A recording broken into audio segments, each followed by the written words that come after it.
Smart scissors are lightweight, fit comfortably in your right or left hand. You can dry it, you can curl it, you can style it, you can brush it. Remember those weird things from the 70s that made no sense, until you realized how smart they really were? In a decade bursting with bold ideas, these oddball inventions quietly solved everyday problems, from cluttered kitchens to clunky commutes. So why did we laugh them off and forget what they gave us? You could argue the 1970s gave us more than one way to get dinner on the table fast, but this might take the prize for the weirdest shortcut. Pop-up hot dog toasters looked like they belonged in a cartoon, but they worked surprisingly well. The concept was simple. Vertical slots like a regular toaster, but designed specifically to hold hot dogs and buns. You popped them in, pushed the lever down, and waited. The machine toasted the bun while heating the hot dog from both sides, delivering a complete snack without any pans, pots, or grills. It sounds like a gimmick, but it was actually a time saver for latchkey kids in busy households. The retro design, usually in bright red or mustard yellow, added to the fun. Parents loved them because kids could use them without lighting the stove. The real kicker?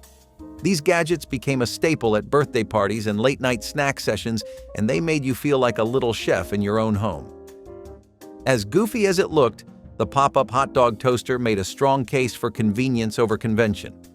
Turns out, brilliance sometimes pops up where you least expect it. Back when microwaves were still a symbol of futuristic living, people were trying to figure out what exactly they could and should do with them. Enter the microwave bacon tray. It looked like a plastic slab with weird ridges, but those grooves had a purpose. You laid the bacon across the top, and the grease would drip down into the valleys while the microwave cooked it crisp. It was strange looking, no doubt. It felt like some alien waffle iron, but it worked. You got crispy, evenly cooked bacon without turning on the stove or frying it in a pan full of hot, splattering grease. The best part? The tray drained the fat as it cooked, which meant bacon that was just a little less guilty. Moms loved them for fast breakfast prep before school. Sure, they never looked elegant sitting on the counter, but they were dependable, practical, and surprisingly ahead of their time. Fast food right in your own kitchen, minus the fuss. If you ever used one, you know, the weird shape didn't matter when the bacon came out perfect every time. On their own, neither part of this device was all that exciting. A can opener? Standard. A knife sharpener? Handy, sure. But stick them together, and suddenly you had something that lived on every 1970s kitchen counter. The combination can opener and knife sharpener was like the Swiss Army knife of suburban kitchens. It was usually wall-mounted or plugged in on a low shelf, humming quietly like it knew it was part of something bigger. The can opener swung out with that classic chrome blade and magnetic grip. The knife sharpener, tucked discreetly into the side, had two angled grooves where you could run your knives through in just a few seconds. It was weird, yes. Two totally unrelated tools mashed into one. But when you were trying to get dinner ready fast, it felt like having a secret weapon. These combos turned dull knives into precise tools and opened cans without all that annoying finger strain. They saved time, saved effort, and just felt incredibly modern. You could sharpen a knife while the beans were heating up. And if you were a kid sneaking around the kitchen, they made you feel like a pro. This was what 1970s innovation looked like. Smart, surprising, and stuck to the wall with pride. Maybe it was an odd couple, but it earned its place in every home that wanted meals made faster and cleaner. They looked like cheap souvenirs or a failed art project, but these magnets did something a lot more useful than hold up grocery lists. Inside their weird avocado green plastic shells, shaped like pineapples, peppers, or fish, was a little dial thermometer. Not digital, not flashy, just a small metal needle that told you the actual temperature inside your fridge. And in the 1970s, that mattered. Food safety was just starting to hit public awareness, and people were realizing that a refrigerator running too warm could spoil everything inside. These magnets gave you a quick, constant check without opening the door and fiddling with a dial.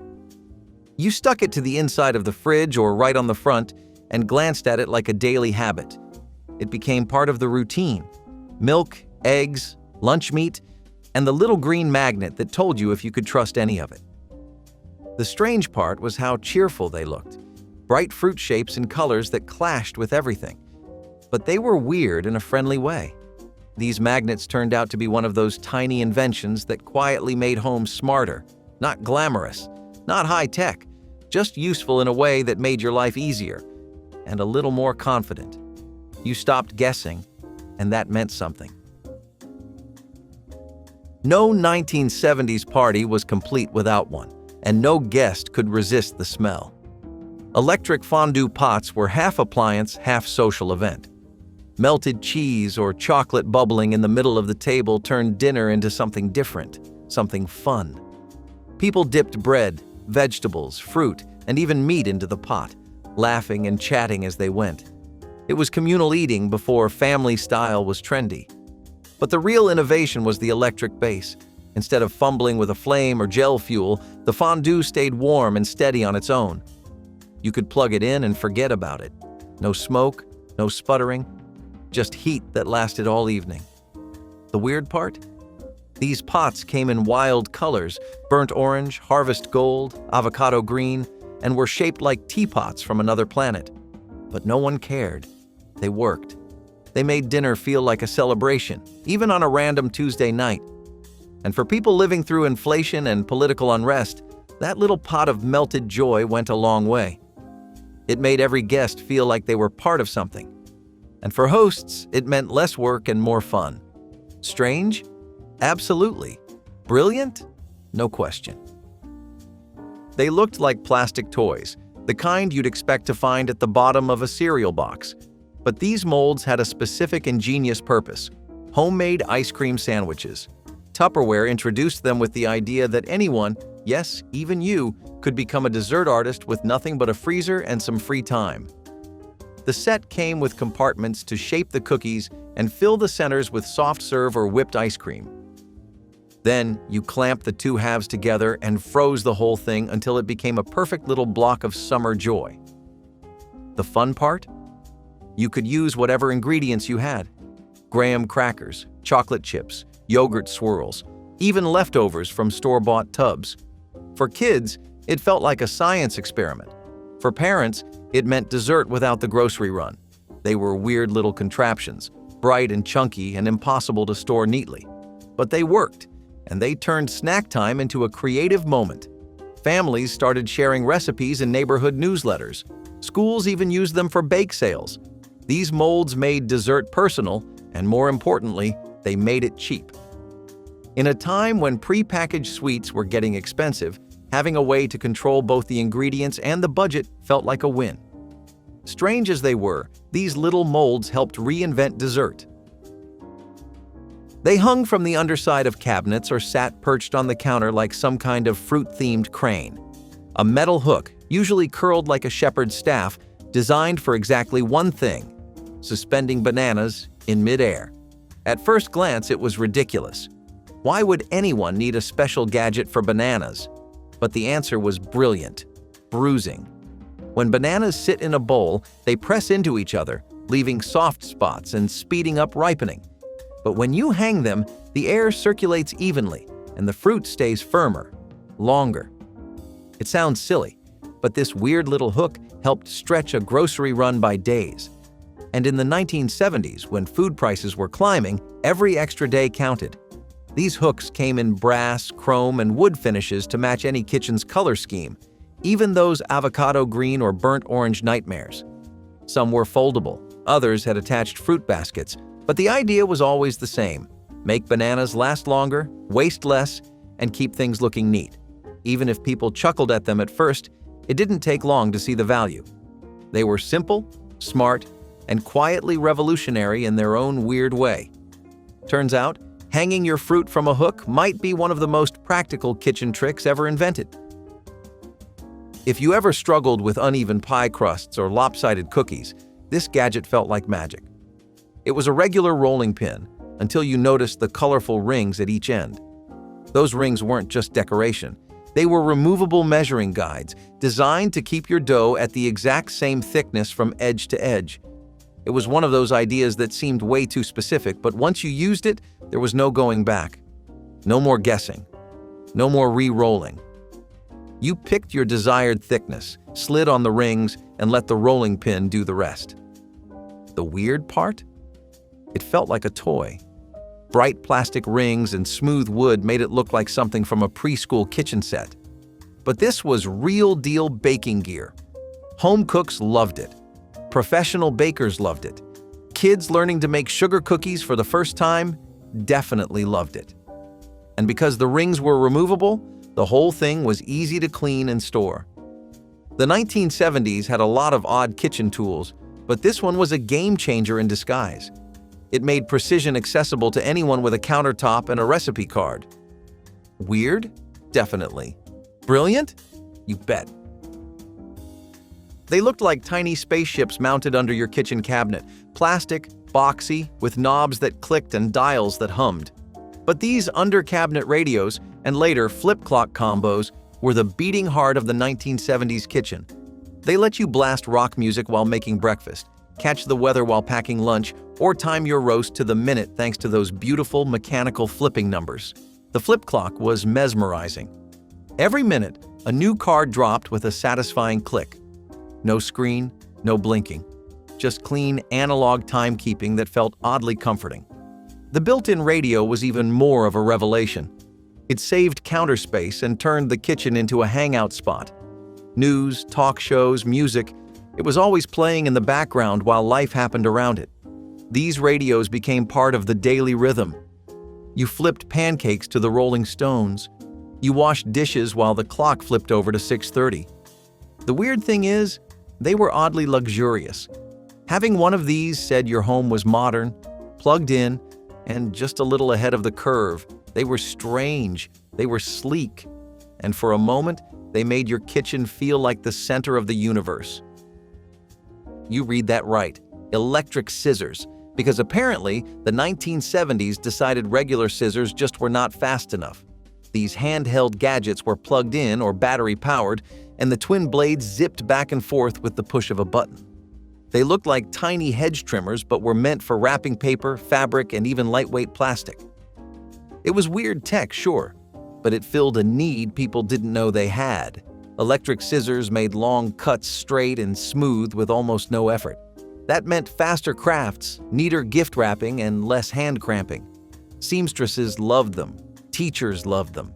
Anyone making curtains or costumes or posters loved them. They saved time, looked cool, and turned even the clumsiest pair of hands into cutting experts. Were they necessary? Maybe not. But for anyone who struggled with shaky lines or sore wrists, they were a revelation. The 1970s were full of gadgets that made small tasks feel like big upgrades, and electric scissors were a perfect example of that. They were weird, wonderful, and way more useful than anyone expected. They looked like something out of a garage more than a kitchen. But wall-mounted can crushers were one of those weird 1970s gadgets that made perfect sense the minute you tried them. The concept was simple. Crush your used soda or soup can into a flat disc with one pull of a lever. No more overflowing garbage, no more sharp edges sticking out of the trash. Just a quiet sense of victory as the can crumpled like paper. These crushers were made of metal, sturdy, heavy-duty, and usually screwed right into the wall near the trash can. Some even came in colors to match your appliances. It sounds industrial, and it was. But in an era when waste was rising and recycling was slowly entering the mainstream, this little gadget was ahead of the curve. Plus, kids absolutely loved using them. It made chores feel like a game. The satisfying clang as the lever came down? That was the sound of efficiency. And even if no one talked about carbon footprints yet, crushing cans saved space, saved bags, and gave you an oddly satisfying sense of control. A strange-looking contraption with a whole lot of practical payoff. That's 1970s brilliance in a nutshell. Eggs are one of the most fragile things in any kitchen, but you wouldn't know that if you looked at how people stored them back in the day. Enter the sliding drawer egg tray. This little invention fit right under your refrigerator shelf like a secret compartment. You pulled it forward, and out slid a neat row of perfectly cradled eggs. It was sleek. It was compact. It made your fridge look like it belonged in a spaceship. And more importantly, it kept those eggs from getting knocked around or buried behind the leftover meatloaf. The weird part? It was designed like a filing cabinet for breakfast. Each egg had its own spot, and the entire tray pulled out with one smooth motion. It made grabbing just one egg feel like a choice, not a balancing act. For busy families, it saved space. For anyone short on fridge room, it made a huge difference. And for home cooks who hated broken shells and messy cartons, it was practically a miracle. These trays looked like Tupperware's cooler cousin and were often see-through with color-tinted tops. Weird? Yes. Smart? Definitely. In a time before smart fridges and digital touchscreens, this was as close as we got to futuristic kitchen storage. If you opened a kitchen drawer in the 1970s and found a cutting board sliding out from nowhere, you might think the house was haunted. But this was just another clever invention hiding in plain sight. Built directly into your lower cabinets or drawers, these cutting boards pulled out like a table extension. One second you had no counter space. The next, you had a sturdy place to chop, dice, or slice. It was weirdly brilliant. These boards were usually made of solid wood or thick plastic and sat tucked away until needed. In small kitchens, which were the norm back then, every square inch mattered. And this sliding board turned dead space into usable space in seconds. The design was simple, but the impact was huge. It gave you a prep zone without taking up any room on the counter. You didn't need to clear a space or haul out another item. Just pull, chop, and push back in. Even better, it helped keep things cleaner. When you were done, just wipe it off and slide it back. For busy moms, late-night snackers, or anyone trying to prep dinner during the 6 o'clock news, it was a game changer. Strange, subtle, and absolutely genius. They looked like the love child of a microwave and a screen door. But window-mounted box fans with reversible flow were the unsung heroes of summer. No air conditioning? No problem. These fans slid right into the window frame, sealed with adjustable side panels, and offered a miracle: push hot air out or pull cool air in, depending on what you needed. The reversible flow switch was the magic part.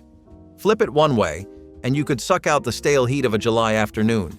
Flip it the other way, and suddenly you had crisp nighttime air blowing in while you slept. It was low-tech air management before smart homes were even a dream. They were boxy, noisy, and not exactly beautiful. But they worked. And in the 1970s, when central air was still a luxury and electric bills were no joke, that mattered. These fans let you control your airflow like a wizard. People got strategic with it, opening certain windows, flipping the flow at just the right hour. It became a whole system, a way of surviving the heat without melting. Reversible window fans were part science, part survival, and all convenience. Weird to look at, but impossible to live without. There was something oddly comforting about the way the 1970s embraced convenience. Nowhere was that clearer than in the invention of TV dinner trays with built-in cup holders. These trays were not just plastic slabs to eat off of. They were full setups, compartments for each food item, a sturdy spot for your silverware, and yes, a perfectly sized holder for your drink so it would not spill on the couch. They slid over your lap like a mobile table and made it feel okay to eat in front of the television. Back then, dinner in front of the TV was not laziness. It was a new kind of family time, and these trays made it feel official. The built-in cup holder was the weirdest part, sure. It looked like something you would see at a drive-in theater. But it kept your orange soda or root beer steady while you watched your favorite sitcoms. These trays were usually made of bright plastic in all the classic 1970s colors. Stackable, wipeable, and oddly satisfying to use. They were a strange symbol of changing habits, but also of how smart people got with making daily life easier. One tray, one dinner, zero mess. Not bad for something that looked like a cafeteria reject. You might think seasoning your food is already a simple job, but the 1970s found a way to make it even simpler and stranger. Push-button salt and pepper grinders looked like tiny battery-operated torches. You held one in your hand, pressed the button, and out came a perfectly ground shake of flavor. No twisting, no turning, no effort. Just one press. These gadgets were wild at first glance. Bright chrome finishes, LED lights. Some even made a soft whirring sound as they ground your salt or pepper to the perfect size. They looked futuristic sitting on the table next to your pork chops. But they actually solved a real problem: grinding spices evenly and easily, especially for people with arthritis or limited strength. Dinner guests loved them. They made seasoning feel fancy. And because the grind size was usually adjustable, you could customize your meal like you were at a steakhouse. They were over the top, a little silly, and undeniably useful. And in a time when convenience was everything, these weird little devices delivered flavor with flair. Strange? Sure. But once you used one, it was hard to go back. You have not known true luxury until you have turned off every light in your house without leaving the bed. That was the dream in the 1970s, and bedside light switch panels made it possible. These were not just lamps. They were wired-in control centers, mounted right next to your pillow. Some had buttons for each room. Others worked on a timer or came with dimmers. The goal was clear: stay cozy under the covers, flip a switch, and let the world go dark. They were weird, for sure. The panels looked like something out of a science fiction control room. Plastic toggles, bright red indicator lights, labels like hall, living, and kitchen. But the convenience was undeniable. Parents used them to shut off lights their kids forgot. Night owls loved them for reading without waking the house. And in the winter, it meant staying warm instead of crossing a freezing hallway just to hit a switch. These panels were a quiet upgrade, the kind of thing you didn't realize was missing until you had it. Strange in design, but brilliant in practice. Just one more example of how the 1970s made homes feel smarter without the internet.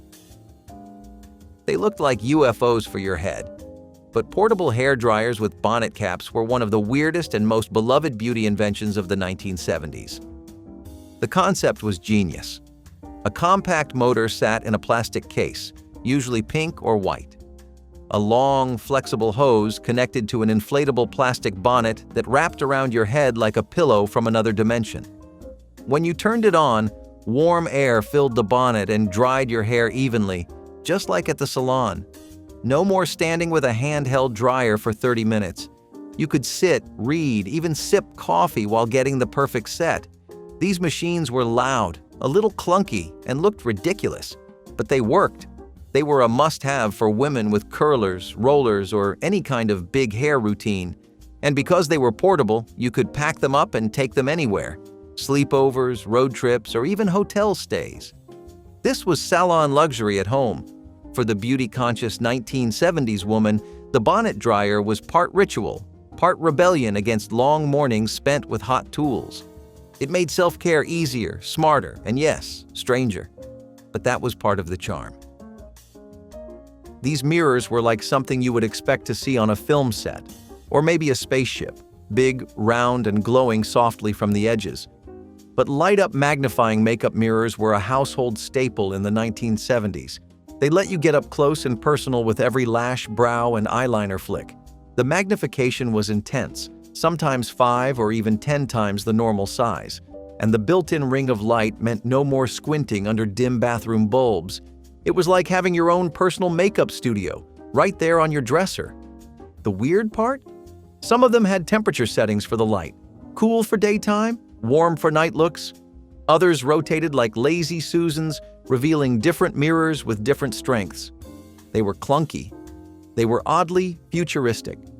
And they were everywhere. Teen girls, moms, and grandmothers all swore by them. Applying mascara or plucking a stray brow hair had never been so precise. They made morning routines easier and more consistent. And they added a touch of Hollywood glamour to everyday life. Weird? Definitely, but also kind of wonderful. At first glance, it looked like someone had wrapped their toaster in a raincoat, but vinyl appliance covers were all the rage in the 1970s. Blenders, mixers, toasters, coffee machines, you name it. If it lived on the counter, it probably had its own cover, usually quilted, often in strange floral or geometric prints. These covers served one purpose: keep dust, grease, and splatters off your appliances. And they did it with flair. Or at least, they tried. Some matched the curtains, others clashed so badly it hurt. But underneath all that weird fabric was a genuinely useful idea. Covering your appliances made them last longer, stay cleaner, and, strangely enough, made the kitchen look tidier. You could turn chaos into calm with one tug of a vinyl flap. These covers were wipeable, washable, and tough as nails. And even though they looked like tiny jackets for your blender, they became a regular part of household maintenance. Moms swore by them, neighbors complimented them, and every kitchen had at least one appliance that was always dressed. In hindsight, they were a little odd, but in a world where every dollar mattered, keeping your gadgets clean and protected was actually pretty smart. To understand carpet rakes, you have to picture someone standing over shag carpeting with what looks like a giant comb in hand, dragging it slowly and proudly like they're grooming a pet. And, in a way, they kind of were. Shag carpets ruled the 1970s. Thick, plush, wild textured, and vacuum cleaners could only do so much. That's where carpet rakes came in. Long-handled tools with wide plastic teeth designed to lift and fluff every inch of that glorious shag. After vacuuming, you would go over the carpet with the rake to bring the pile back to life. The result? A room that looked freshly installed, soft, vibrant, and camera-ready. It was strange, yes. Grooming your floor felt a little eccentric, but it made a real difference. Those thick rugs could trap dust, crumbs, even small toys. Raking them helped clean deep and keep them looking full instead of flattened. And for homeowners trying to impress guests or keep a spotless home, this weird little tool became a secret weapon. The bright-colored handles, usually orange or lime green, didn't help it look any less ridiculous. But if you had shag carpeting in the 70s, chances are you had a rake tucked away in the closet too. Unusual? Sure. But if you loved your carpet, you raked it. They squeaked when you sat on them. They stuck to the back of your legs in the summer, and they turned every family sofa into something that looked like it belonged in a museum. But clear plastic slipcovers were serious business in the 1970s. These thick, molded protectors fit tightly over couches and armchairs like a second skin. They were weird, a little tacky, and unmistakably shiny. But they had a purpose: protection. In homes where furniture was expensive and kids were messy, plastic slipcovers were a force field against dirt, spills, crumbs, and even pets. Some were zippered, others were heat-sealed. All of them made a very clear point. This couch was not to be lived on. It was to be preserved, for guests only. Or for you, but only if you sat very still. The logic made sense. Replace a plastic cover? Easy. Replace the actual sofa? That was a lot harder on the wallet.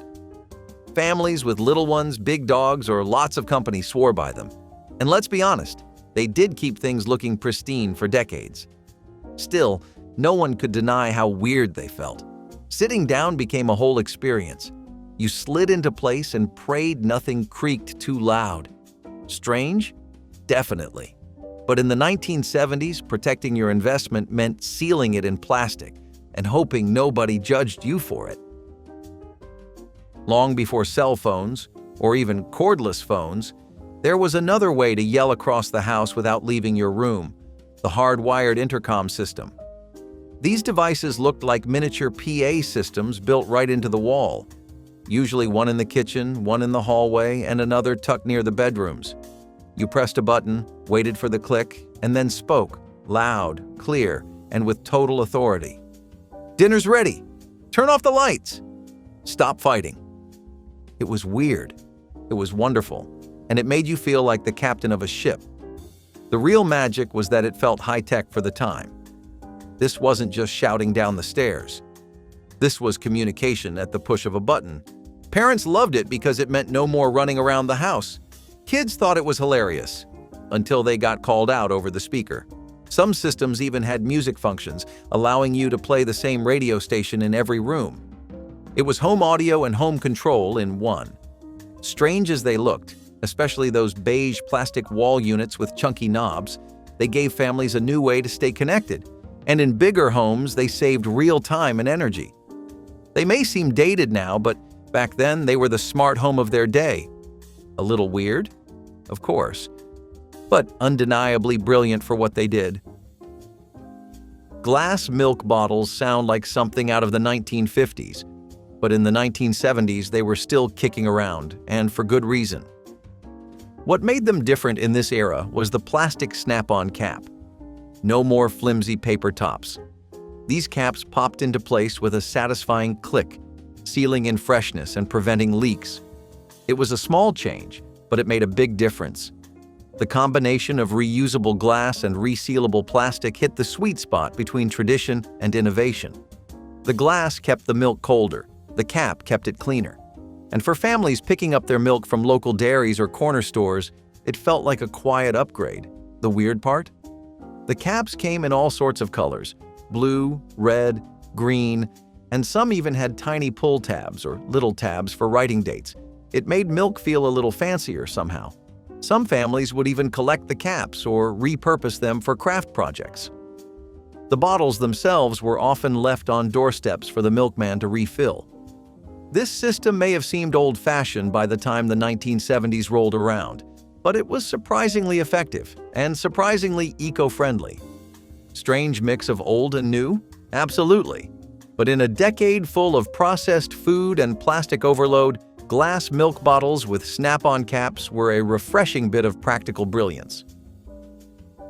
No object better captures the bizarre charm of 1970s home decor than the crocheted toilet roll doll. You walked into someone's bathroom and there she was, perched proudly on the back of the toilet tank, a plastic doll torso wearing a full handmade gown that just happened to hide an extra roll of toilet paper. It was equal parts strange, sweet, and slightly unnerving. These dolls were usually made by a grandmother, neighbor, or friend who knew how to crochet. The skirts came in every color of the rainbow. Some were frilly, others had matching bonnets or pearl buttons, but they all served one weirdly functional purpose: to keep toilet paper handy while still looking decorative. It sounds silly, and it was. But for households that took pride in having a put-together bathroom, this little touch of flair made it feel cozy, homier, more personal. The dolls gave people a way to combine craft with utility, a signature move in 1970s homemaking. Plus, they were conversation starters. No one forgot seeing one, and if you had guests, you never had to worry about them yelling for a spare roll. It was right there, under the skirt. Funny, definitely, but also kind of genius. One more example of how the 1970s turned even the weirdest things into household brilliance. There was a time when TWA meant elegance, a time when stepping onto a Trans-World Airlines flight was like entering a luxury hotel in the sky.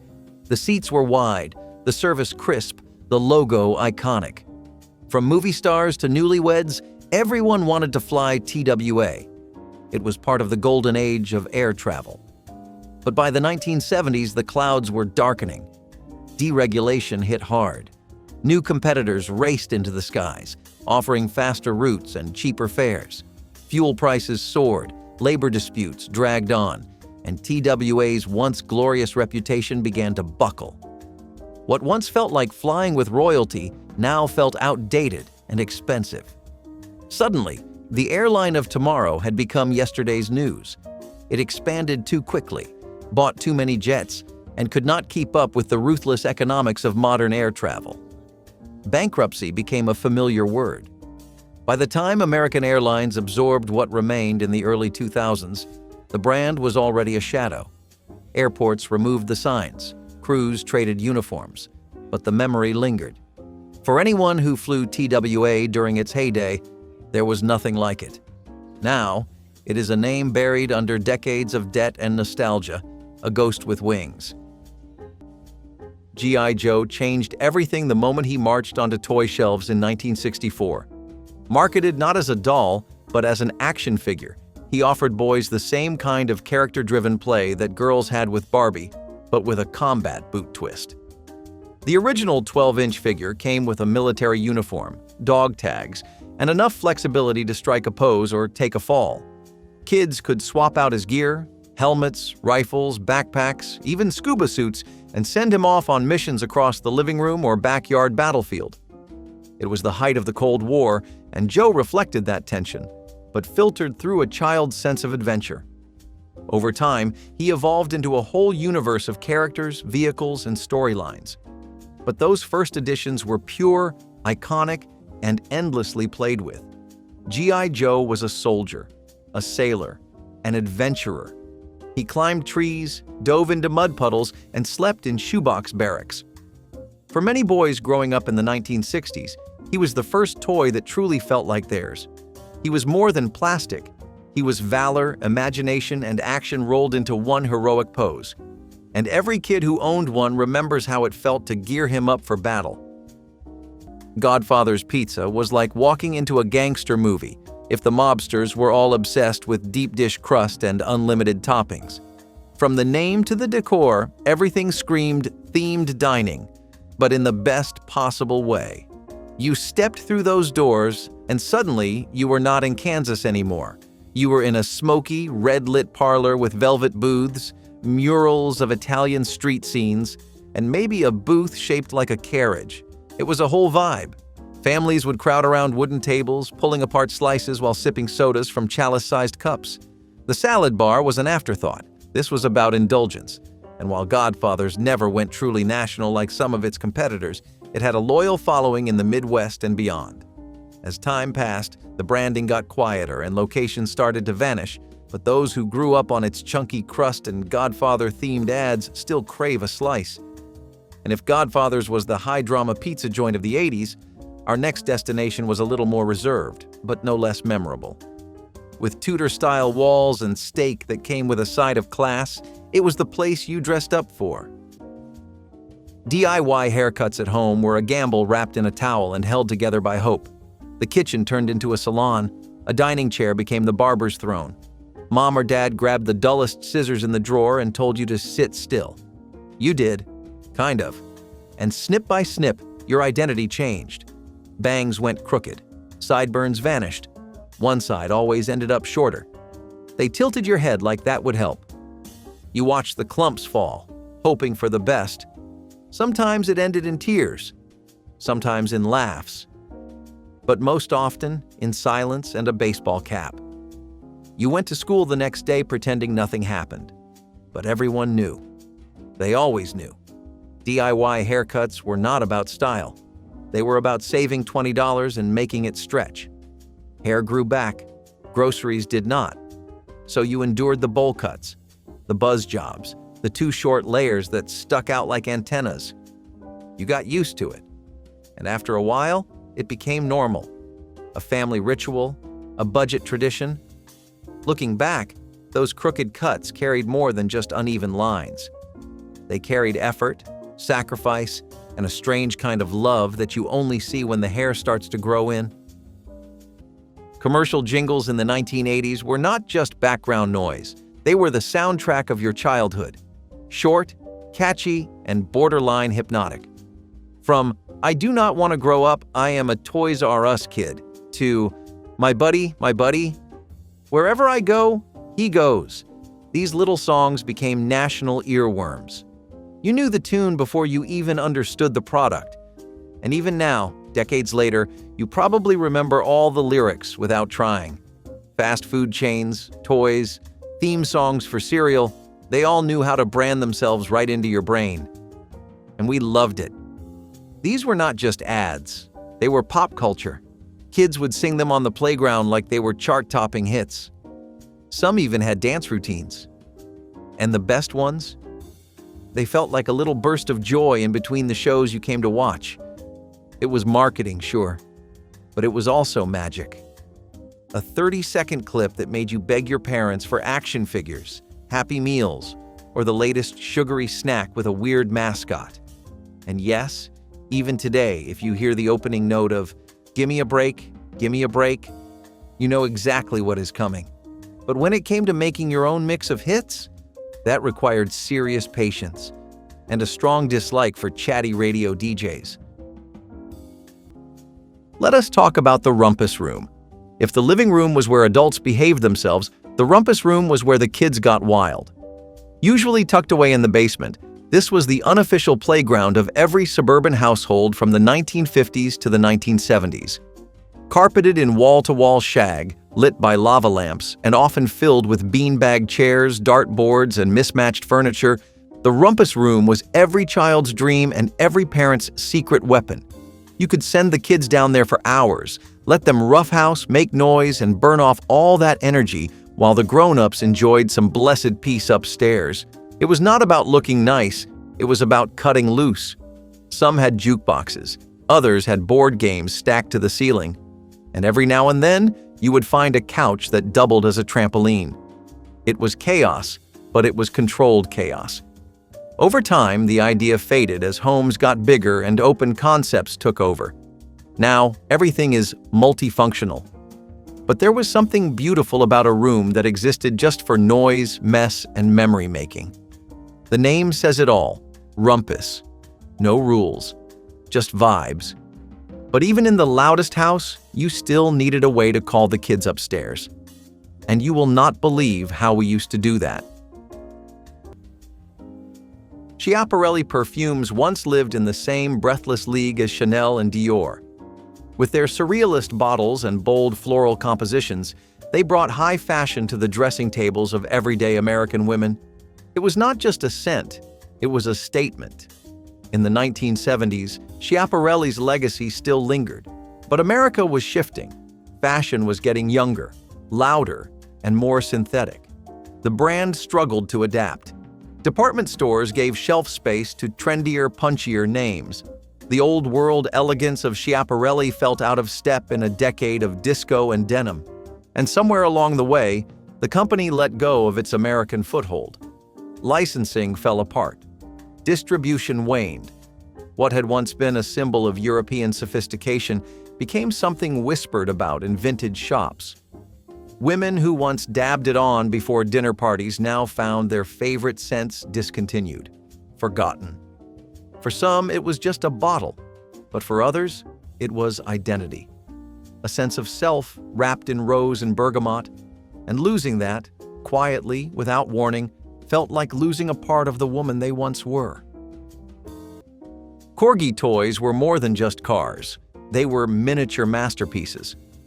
Introduced by British company Metoy in the late 1950s, they reached peak popularity in the 1960s with American kids who were obsessed with anything fast, shiny, or connected to TV and movie heroes.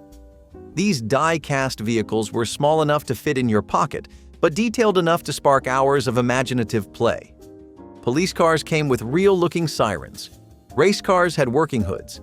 And the crown jewel?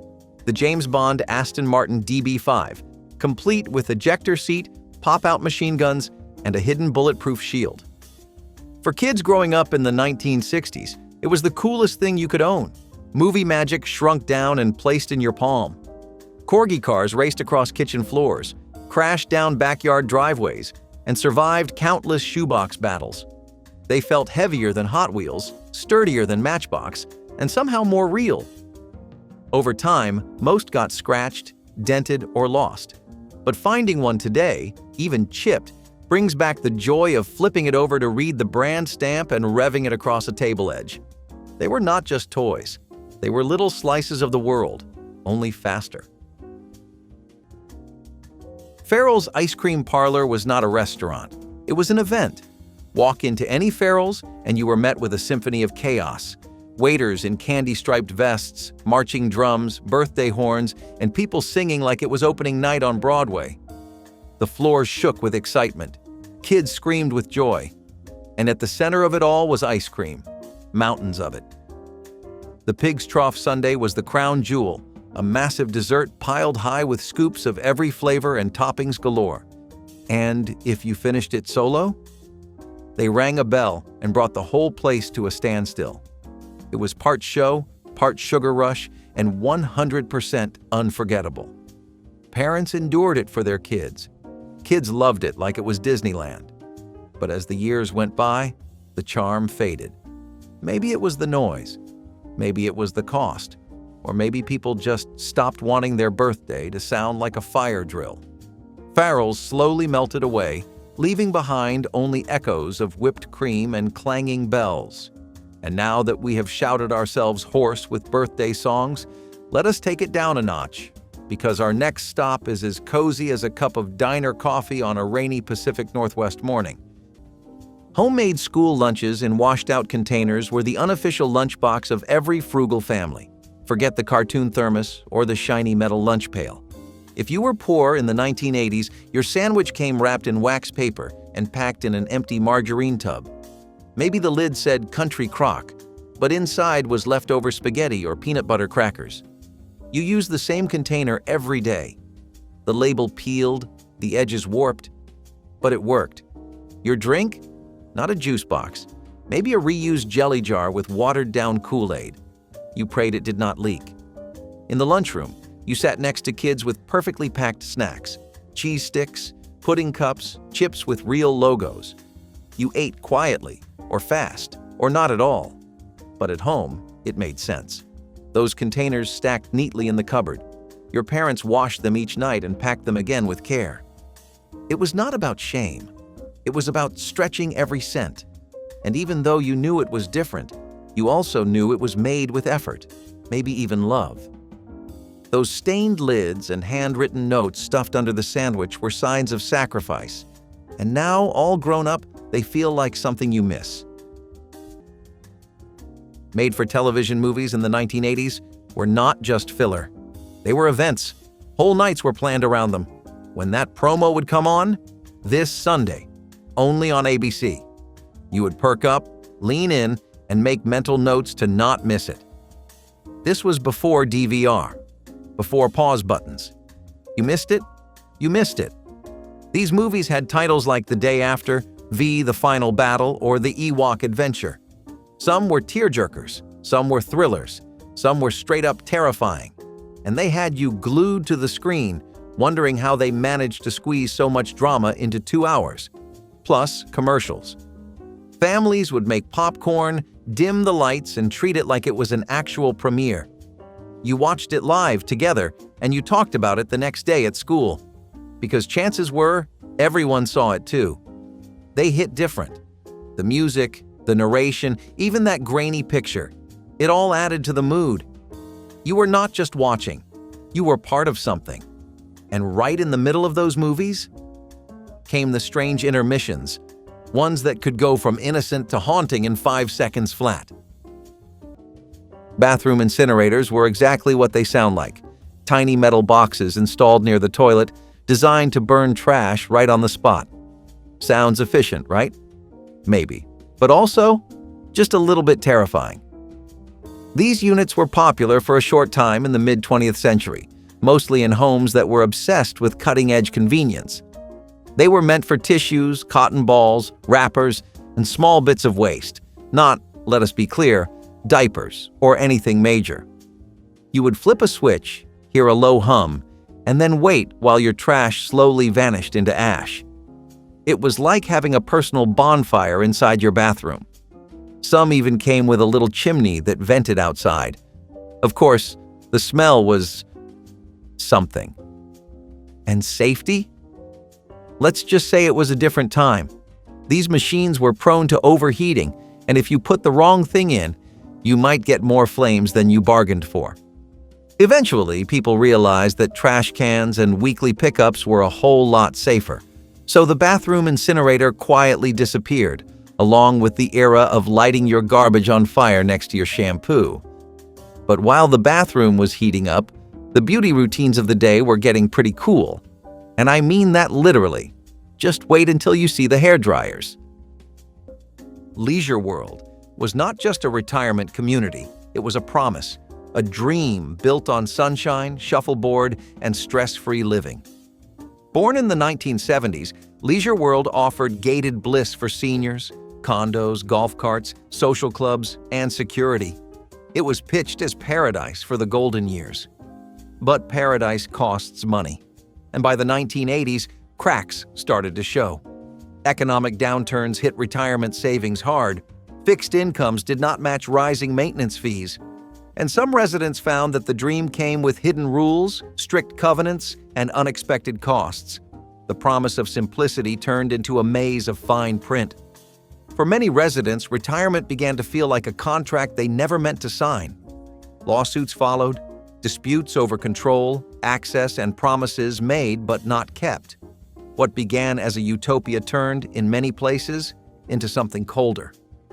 Today, some leisure world communities still exist, but the shine is gone. The brochures have aged. The palm trees are the same, but the illusion has faded. For many, it is still home. But for others, it was a broken promise wrapped in sunshine. A reminder that even dreams built in good faith can crack under real pressure. TV dinners turned the living room into a dining room, one foil tray at a time. They were not new in the 1960s, but this was the decade they really took off, just as television became the centerpiece of American family life. You got a little compartment for meatloaf, one for mashed potatoes, another for corn, maybe a brownie tucked into the corner. All you had to do was pop it in the oven, wait, and serve. No planning, no cleanup, no arguing over what to cook. The tray itself felt futuristic. Everything had its place. The food was not gourmet, but it was warm, salty, and comforting in its predictability. Families could eat while watching their favorite shows. Kids could feel like grown-ups with their own personal meal. The appeal was clear, fast, easy, and made to match the rhythm of modern life. TV dinners were more than just food. They were a new way to eat, one that said it was okay to sit on the couch and focus on The Ed Sullivan Show or Bonanza. The clang of a fork against aluminum still echoes in memory. For many, it was the sound of dinner and television becoming one. Pupp and Taco was one of those places that never made it all the way across the country. But for Californians, it was a staple. You knew what to expect. A wide menu, dirt cheap prices, and a name that sounded like it was made up by a kid. Hot dogs, tacos, burgers, fries, slushies, they threw it all at the wall and somehow it worked. You could walk up, grab a chili dog and a taco, and be out in 5 minutes for under $3. The locations were easy to spot too. Those retro signs with the big red and yellow block letters were a beacon to beach bums and budget-conscious teens alike. There was nothing gourmet about it, but that was never the point. It was fast, it was greasy, and it was loved. So much so, in fact, that Taco Bell bought most of the locations in the 1980s, essentially absorbing Pupp and Taco into its own empire. The quirky name might be gone, but the spirit lives on every time someone adds a side of nachos to their burrito order. And while Pupp and Taco ruled the roadside, our next stop was the king of the mall food court. Soft, warm, twisted, and salted. The pretzel that walked so others could run. Limited or no air conditioning meant summer nights were a battle with the heat. The box fan sat in the window, humming like a tired engine, barely moving the thick air. You sweated through your sheets, drank warm water, slept with the lights off and the windows wide open, hoping for a breeze that never came. Some homes had one window unit, and it stayed in the living room. Everyone gathered there like refugees from the sun. No one moved. The couch was soaked in humidity. Tempers flared, ice trays emptied fast. You wore as little as possible, stuck your head in the fridge, and counted the hours until dark. At school, kids talked about central air. You could not imagine it. The idea of a whole house being cool felt like science fiction. You made popsicles out of juice in ice cube trays. You wrapped wet washcloths around your neck. You laid on the floor, hoping the tile was cooler than the bed. And through it all, you survived. Uncomfortable, sticky, and half asleep, but alive. No air conditioning was not ideal, but it made you tough, and it taught you how to endure heat, not just in your house, but in life. Walk into an old house and open a closet door, and you might get hit with a smell that is oddly comforting. Woody, warm, a little spicy. That would be cedar, not a scent diffuser, not a spray. Actual cedar wood, lined across the walls of the closet from top to bottom. These cedar-lined closets were the silent guardians of America's wardrobes. They protected against moths, mildew, and musty smells. But they also added a kind of rustic luxury, like storing your clothes inside a tree trunk at a high-end cabin. The idea was simple. Cedar wood naturally repels insects, so why not turn your entire closet into a bug-proof haven? People did not just store coats in there, they kept heirlooms, wool suits, and seasonal clothes safe year-round. Some closets were fully lined, others just had a single cedar panel on one wall. Either way, it gave the whole room a spa vibe long before that was a thing. These days, you might see cedar blocks or hangers sold in stores, but entire closets made of the stuff? That has faded into the woodwork, literally. The world got synthetic, and the cedar charm became a relic. But if you think that was clever, wait until you see how people used to pass food across rooms without ever leaving their chair. Record Bar was not just a store, it was a ritual. A place where teenagers went to spend their last few dollars on a cassette, where college students flipped through vinyl with purpose, and where parents hunted for the next hit their kids could play too loud. The smell of shrink wrap, the sound of headphones clamped over your ears, that feeling of holding a new album like it was a treasure. In the 1970s and 1980s, Record Bar was in malls across America. It was part of the cultural fabric. But time moved on. Music got smaller. First the CD, then the download, and finally the invisible stream. Malls lost their sparkle, the ritual faded, and Record Bar, like so many others, folded under the weight of a world that no longer needed it. The music still plays, but the experience is gone. You can click a button now, but you will never get that feeling again. That quiet buzz of possibility as you stepped through the door. Etch A Sketch was a toy box essential for many kids growing up in the 1960s, a red-framed tablet that made art out of turning two little white knobs. Created in France and introduced to the American market in 1960, it was as magical as it was mechanical. There were no batteries, no screens, no noise, just pure possibility inside that gray, powder-filled screen. The left knob controlled horizontal lines, the right knob handled vertical ones, and with patience and lots of do-overs, you could draw a house, a name, even a passable Mickey Mouse. But here's the kicker. If you messed up, you just shook the thing. That satisfying rattle erased the entire image in an instant, giving you a clean slate. It was frustrating. It was addictive. It was mesmerizing. You might remember twisting the knob so hard your fingers hurt, trying to make curves when all it wanted to give you was straight lines. Yet when you finally got something to look just right, the pride was real.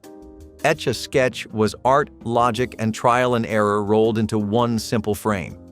In a world of ever-evolving toys, this one stayed still, and that was its power. The ground round was chaos, comfort, and childhood all wrapped into one. It was the kind of place where parents could get a beer and a burger while their kids threw peanut shells on the ground like it was encouraged, because it was. The floors were covered in crunchy peanut bits. The air was filled with laughter and the faint smell of popcorn. There were projectors running old cartoons on the wall and kids with balloons trailing behind them like little parade floats. It was loud, it was joyful, and best of all, it felt like no one was trying to rush you out. The ground round leaned into its identity, part sports bar, part family funhouse. There was even a time when the cost of your meal was based on your weight. No, seriously, it was all part of the strange charm that kept people coming back. But as dining trends shifted and the novelty faded, so did the chain. Still, if you close your eyes, you can almost hear the crunch of a peanut shell underfoot. But if you were more into burgers and football than cartoons and chaos, our next place might have been your regular haunt.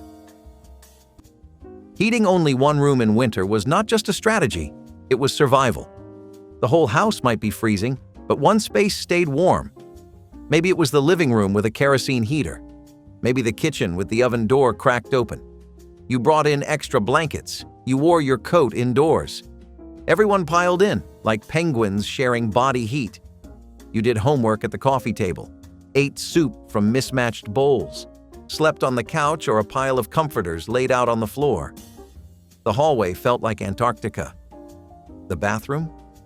A short, icy sprint. At night, the cold crept into your bones, but during the day, you all huddled in that one room like it was the center of the universe. Parents told kids to keep the door shut. Do not let the heat out. No one dared argue. It was about bills, about making it to spring. And even though it felt unfair at the time, it also brought people close. Literally, you learned to share space, to pass the time, to be warm in more ways than one. Heating one room was not ideal, but it was home, and somehow it got you through. Owning a Trapper Keeper in the 1980s felt like owning a briefcase made just for kids, but with neon colors, Velcro, and personality. These were not just folders. These were statements. You did not just store your homework in a Trapper Keeper. You stored your identity. From bold geometric designs to wild illustrations of race cars, dolphins, or laser grids that looked like they belonged in a science fiction movie, the outside of your Trapper Keeper said something about you. And that satisfying rip of the Velcro? That was music. It had pockets for pencils, slots for notes, compartments you never used but felt cooler just knowing they were there. There was something so absurdly organized about them that it made you want to turn your life into a schedule. You would write the dates on your notebook dividers, color code your subjects, and then forget all of it by Wednesday. But hey, the effort was there. You felt important carrying one around. It made you feel like you were growing up, and even if you never opened it for anything other than doodling weird cartoons during math class, it still felt like a win. But when it came to keeping track of things, there was one object that really made you feel like a collector, and not just of stuff, but of memories. If any of these strange little gems sparked a memory, or made you wonder how we ever lived without them, drop your favorite in the comments, give us a like if you smiled even once, and hit subscribe so you never miss the brilliance hiding in the weird.